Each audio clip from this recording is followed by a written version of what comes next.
So hi everybody, my name is Candy and I'm a UK based artist, and this is my first video. So it's at night, hair is unbrushed, no makeup on. This isn't how I envisaged in my very first video on the channel, but it is what it is, and I'm doing it like this because September got away from me. October starts tomorrow, which means Inktober. I am trying to prep for Inktober at the very last minute. Let's bring you along. So hello, welcome to my channel, welcome to the very first video. This is disorganized, let's just keep it real and honest here, and welcome to October. We're going to start the channel with some Inktober work, why not? So this here on my desk are all my ink supplies, and I did think that I would set an intent for this Inktober. One of the intents with my ink work that I want to do is to have a go at actually using some of these supplies, because some are untouched. Now this recently is a new paper that I bought from my local art shop to try. It's a very smooth paper designed just for ink, so rather than working on top of mixed media and different papers, which I've done in the past, I thought I would give this one a go. I've only done one piece so far on this paper. This is a drawing of a Sheila Nagig inspired by the Sheila Nagig at Kilpeck Church in Hereford. I'm currently doing a drawing project around Sheila Nagigs, and I loved working on this paper. It really allowed me to just really focus on my technique, which tends to be stippling and laying colours with ink. However, this technique takes forever, days and days for this one drawing, so it really doesn't fit itself for Inktober because I'm a single mom of 3. I don't have all the hours in a day. I'm fitting my artwork in and around parenting for 3 kids. This stippling effect, I can't do it in a short amount of time. So what I'm saying is I have all of these supplies. Perhaps I can find a different way of working with inks to practice mark making, to trial different things out. These are my go-to. I love the Stedtler pigment liner pens, and I tend to use the really fine nib ones, so the 0.05 and the 0.1, both incredibly thin. Love using those for stippling and line work. I love them because you can then put water on top of them and they don't run. For colour work, I just use these cheap Stabilo pens, although I'm not sure about the colour fast properties of them, which is a bit worrying. So those are my go-to tools for ink work, but I have all of these resources as well. This Indian ink I bought a while ago, it's still unopened. I have worked with Posca pens. I've got some cheap permanent markers which I've yet to trial. These Stedtler fine pens were given to me, as were these bottles of ink, from a friend who was decluttering a house and didn't want any of it anymore. So I need to experiment with these, and these pens as well were given and bought. So there is a range of supplies here that I thought I could test different mark makings. Perhaps that is one possibility for Inktober this year, to try and find something different to the stippling, to try and speed up my ink art practice. And look at that desk, oh, it's lovely. Now, paper, I often will use like reclaimed books and mixed media. I'm textile trained. Can you tell? I think you can tell by looking at the craziness of the surfaces that I like to work on.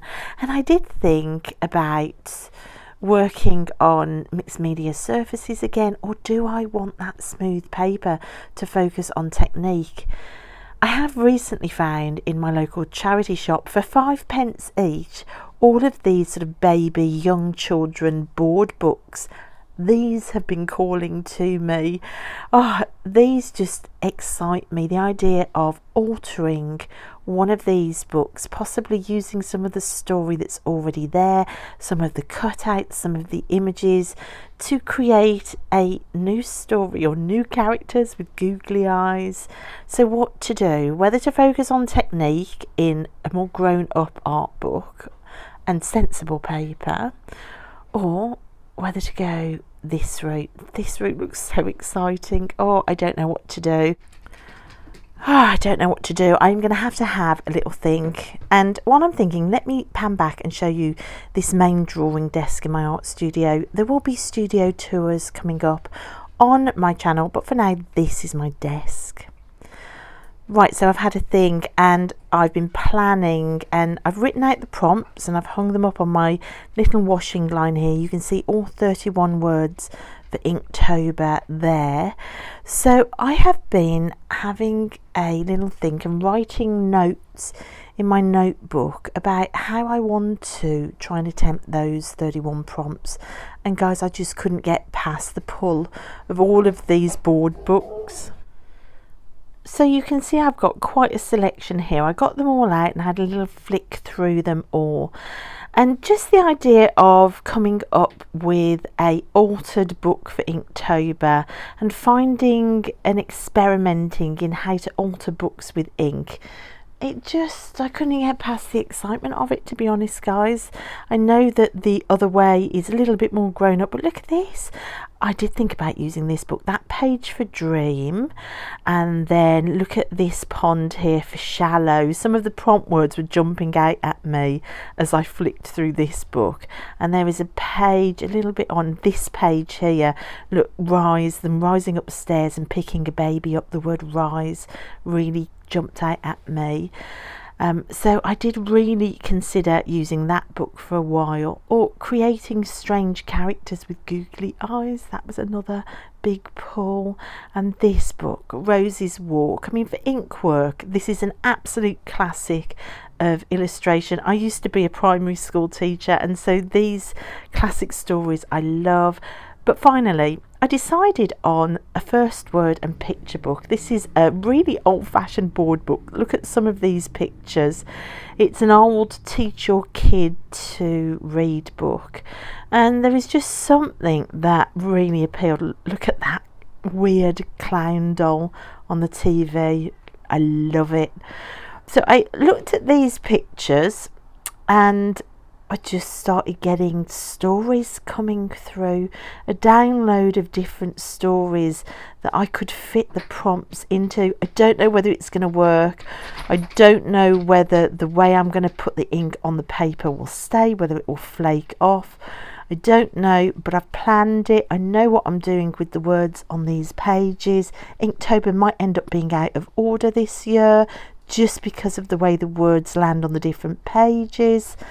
Who knows? It's going to be an adventure, which I hope you'll come on with me, because it'll be great to see if I can make this work. This is the page that really inspired me. This angelic looking child here, the word angel immediately jumped out at me, but all the food and being smashed apart. I have big issues with my family of origin and being a scapegoat and being no contact with any of my immediate family, my mother being very narcissistic. That page just made me think about all of those stories. And as I flicked through, I could see more stories appearing. So I feel that this might be an Inktober book of healing. I hope it will show how art and drawing can really uncover shadows and heal shadows and storytell, to make stories your own, the stories and the narratives of our life that we carry with us. For me, art has been my biggest healing tool in my life. So you can see I've started planning out here. Lots of scribbles, lots of arrows, lots of notes that only apply to me. How I can fit it all in. I'm really excited about this. Can you tell? Look at this. Oh my gosh. So guys, I do hope that you will join me as I attempt to do this. And if it's a massive failure, then hey, that's good as well, because it shows everybody that it doesn't have to be perfect to be really, really good fun. So let's do this. So it's the night before Inktober starts. I've done no prepping. This is the first prepping. I wondered whether to glue pieces of plain paper to be able to join ink on the page, but I'm going to go with just normal gesso, just white gesso at the moment. This may flake off. This is all an experiment at the moment. I've kind of thought of how I want the page to work, how the prompts are going to work on this page, and I'm starting on this page because this is where the prompt dream lands. So it'll be interesting tomorrow to see how this all pans out, whether I can get the story that I want to tell told within this book using inks. It's just a fun, exciting way to do Inktober for me. So join me guys and click subscribe. This is my first video. Thanks so much for being around, and I'll see you next time. Bye.